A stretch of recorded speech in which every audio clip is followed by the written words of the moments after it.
Hello all. So in last video we saw how can we create SSIS cube on our data warehouse star schema structure. We also saw how can we create derived columns or derived table in SSIS cube. Now in this video we are going to automate this entire process end to end. I mean starting from staging load till refreshing of our SSIS cube. Now partially we have already automated this process. So a few videos back we have seen how can we create SSIS package in order to execute our Python script, which is nothing but a full load to refresh staging loads or staging tables. And also we saw how can we execute stored procedure which refresh ODS load. Okay, so if I go back to my diagram, we have already covered these two parts. Okay, so our SSIS package calls these two scripts or these two steps. So it takes care staging load as well as ODS load. Now in this video we are going to extend this process so that we can refresh dimension tables first, after that fact table, because there is a dependency. Once that is done, again in SSIS cube as well there are two parts, refreshing dimensions and finally the cube or fact. Okay, so that also we are going to see how can we automate it. So let's go back to, so in order to refresh dimension and fact table, let's go back to our stored procedures. So if I log into my data warehouse database, because over there we created those stored procedures. So if I extend programmability and stored procedure, now here we get to see different stored procedures to load dimension table, each and every dimension table, and one stored procedure for loading fact table. Now ODS table, this we have already taken care of. Now what I will do is, instead of calling all these stored procedures separately, I will combine these all stored procedure like dimension load as well as the fact load in a single stored procedure. And so create or alter load, I will give name as dim and fact. Okay, as begin end. All right, execute, create or alter procedure. Okay, and I will simply drag these guys. Let me copy this. Okay, load dim. There is no order. I mean, dimension and dimension tables you can keep in any order. It won't matter. Only thing is you have to take care is you have to load fact table only after dimension table load gets finished. So 1, 2, 3, 4, 5. 1, 2, 3, 4, 5. Okay, and finally the fact table. Okay, I will add these in begin and end. I will add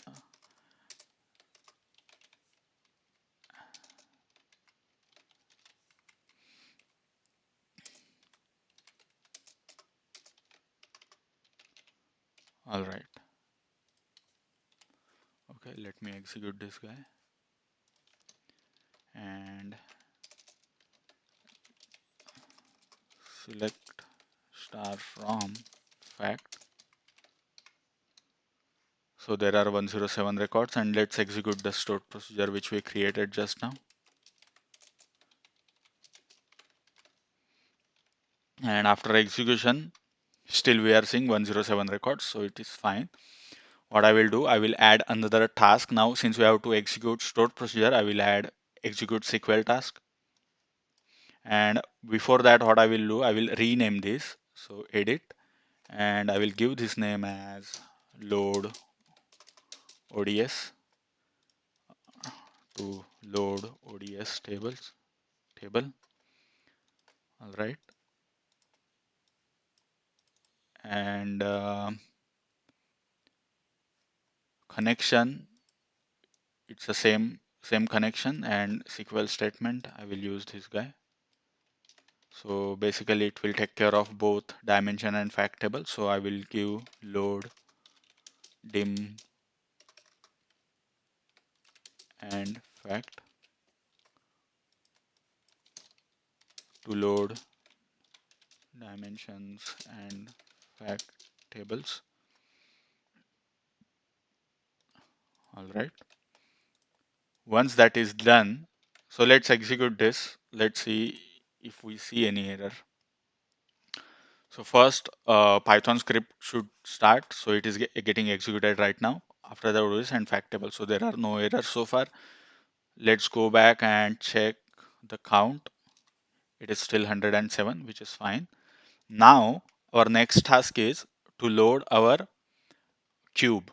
Okay, the cube which we created. Now, as I said earlier, there is a dependency.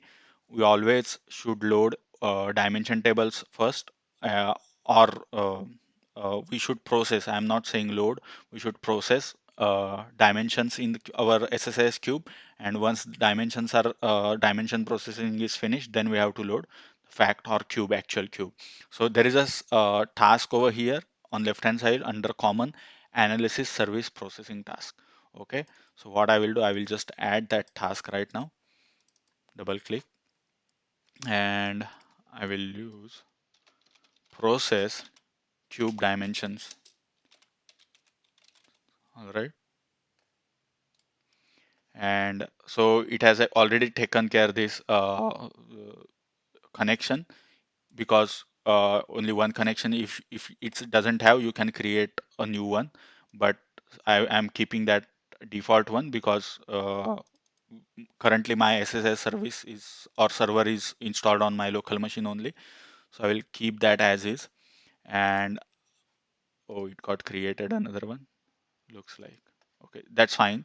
I will click on add, and as I said, since see you get to see different cubes and dimensions here.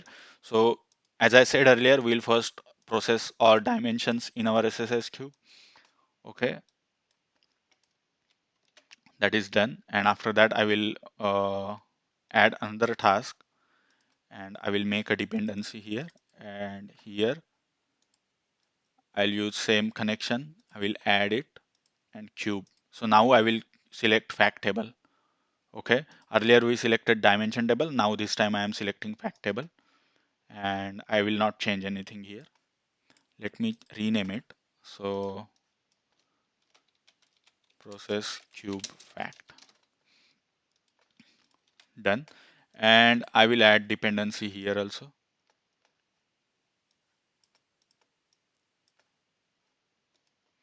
So let me go back to our diagram. So staging load is over here. After that ODS. After that dimension and fact physical tables. Once that is done, we are processing dimension in our SSS cube, and finally fact in SSS cube. Okay. Now let's run it. What I will do, let me create a simple report as well, so that we can validate from reporting point of view as well. So I will connect my report, or I will create a connection to my cube. So I will go to data tab, get get get data menu from database and analysis services, and I will give local host connection detail. I will keep this Windows authentication as is, and I will select my HR underscore cube. All right, and what's happening? Okay. So let me create a simple report of managers. All right. So what I will do here is I will go here, full name. So and let's put pull manager ID as well, and maybe job ID. Let's pull job ID and job title.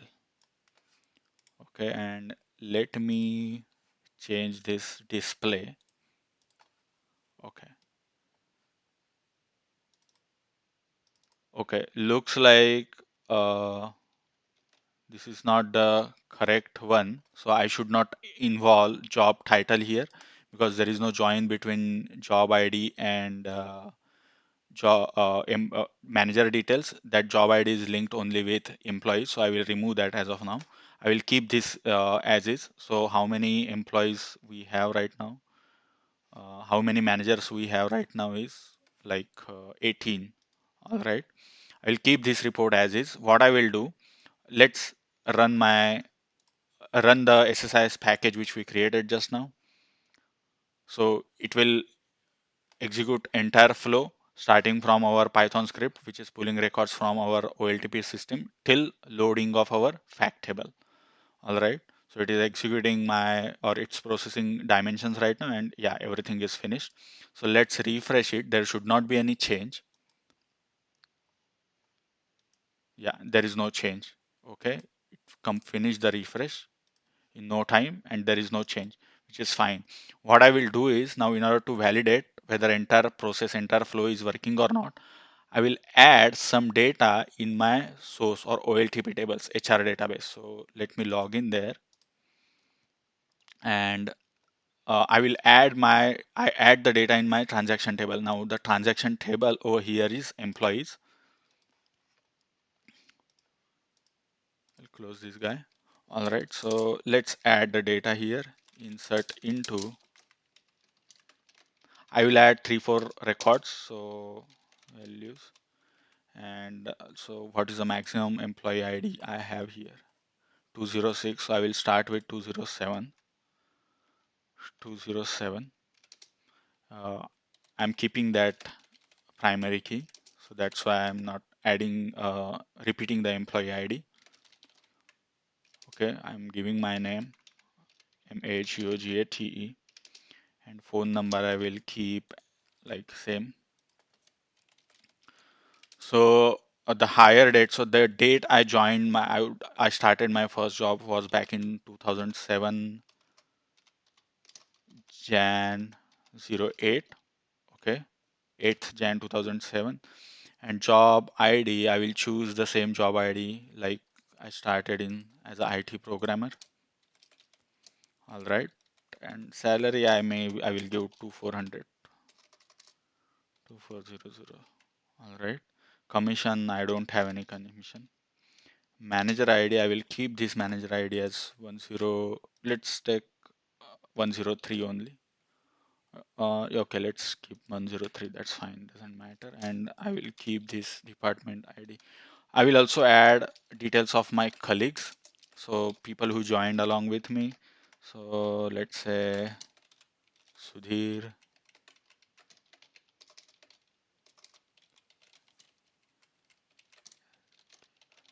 I will keep this number as is. This is fine. I will add a few more records. Let's say Sakshi,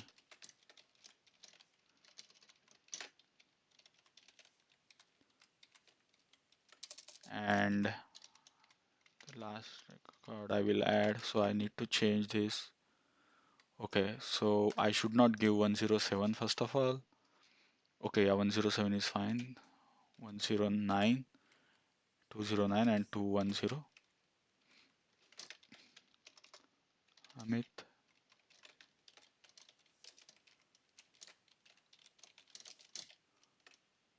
All right, and final record I will add as so 211. Uh, she's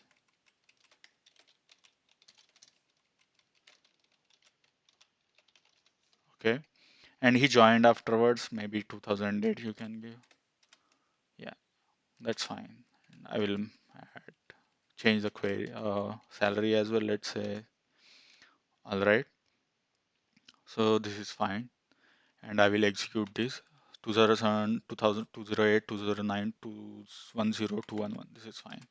All right. So I'm adding 5 records. Okay. Now these record, in order to see those records, if I refresh this now, so I added those records under manager 103. All right, so what I will do, let me filter that manager 103. So this guy Alexander. So what I will do, let me move this into filter, and I will add the filter 103. Okay, that is this manager. So 103, 103, 103. Okay, so if I refresh my report right now, I will not see any records. So let's add employees as well. Let's find out how many people currently reporting to this manager. So what I will do, I will drag full name first. So this is manager name, and these are the employees name. So currently four people are there who are reporting to this manager. I will add their email ID. I will add their date as well. It should not be calendar date. This is supposed to be the joining date or hire date. That's fine. We'll change that later on in SSS package. Um, and I want to know on what date this guy is joined. So yeah, that I have already added calendar date. And let's add their employee ID as well. Employee email and okay, I will bring this up. Yeah, this is fine. Perfect. So let's query this. Let's find out if this is the data right now we are seeing. So how many people are select star from ST under or employees where manager ID equal to 103. So there are 9 records right now. So out of those 9 records, these records we added just now, and 4 records were there already, and those exact 4 records we are seeing at our report level. Now our intention is like if I run this entire package, I will stop this. So if I run this entire package, it should load that data in each and every step, all right, and each and every tables, respective tables, and finally it should refresh our SSS cube.